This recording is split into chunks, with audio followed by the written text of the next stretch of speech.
Now, I played a lot of TF2 Classic, as well this channel can test, but recently there's been this big update, and it had something I felt that I needed to talk about. The new content has some fun stuff, floating sandwiches, magic, and Angie's booster pads that allow him to die in all kinds of new and exciting places. But there's one weapon that stands out, and I just had to make a video talking about the anti-aircraft cannon for Heavy. Now on the outset, I want to say this is technically not a custom weapon made by one modder. This is a weapon that the official Team Fortress 2 Classic team looked at and said, yeah, I see no issue here, and put it in the base game. No add-ons are needed. You could install this game right now, and well, I highly recommend it for one thing, but you could install it right now and bam, there it is. But why exactly is this weapon such an enigma?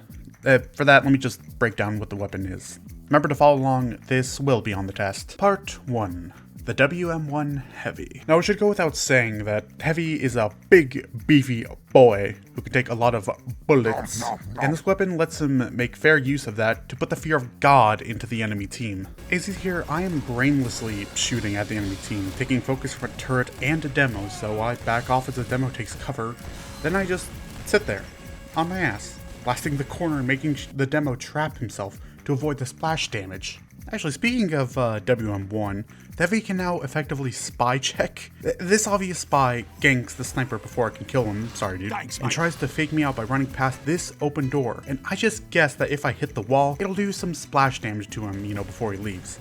Lo and behold, I completely nailed him on accident. Now this actually happens again with another obvious spy falls back after failing the attack, but he thinks he's got away and nope, splash damage.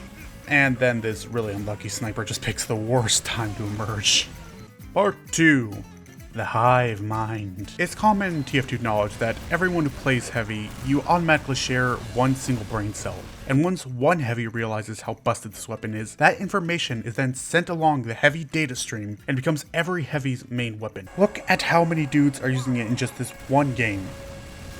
There's so many that this demo man tried to eat the camera out of pure rage. This Heavy is literally capping mid by himself. Brave bastard. Stupid, but brave. Part 3. The Other Soldier. Heavy is one of the best classes when it comes to just dealing head-on damage. So, what happens when you give him a weapon that focuses not just on one target, but instead a whole area? Death. Death for all. And for all a good night. And you know what's one advantage of these rockets as compared to the normal, stock soldier rockets?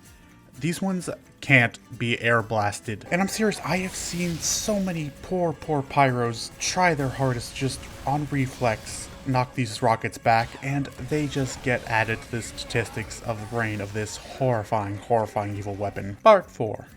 Never thought I'd miss damage fall off. Now TF2 is a classic game, but it is old, and some mechanics tend to show their jank with that age. You see, with the normal minigun, I'd probably be doing about 5 to 8 damage a pop from this kind of distance, but with the AA gun, damage drop off is but a thing of the past. And needless to say, at this point, you're starting to see how terrifying this weapon can be. In fact, this sniper, this poor sniper just gives up. He walks right into me with his knife out and starts swinging.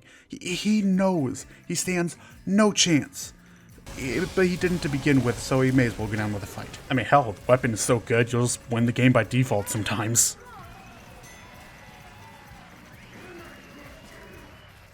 This video doesn't really have a conclusion. I just wanted to talk about this weapon. Dun, dun, dun, dun, dun, dun, dun, dun, dun.